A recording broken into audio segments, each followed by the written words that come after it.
Hello, mga sis, gawa tayo ng okoy. Ito yung matipid na version ng okoy. Kalabasa lang ang main ingredient.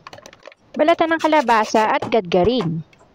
Kung may ganito kayong slicer, gamitin nyo para mas madali.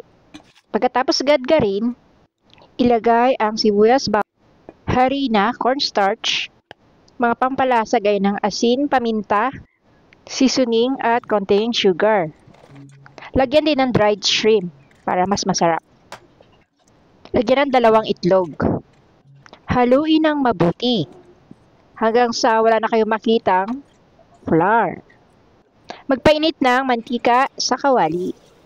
Ilagay na sa kawali ang mixture.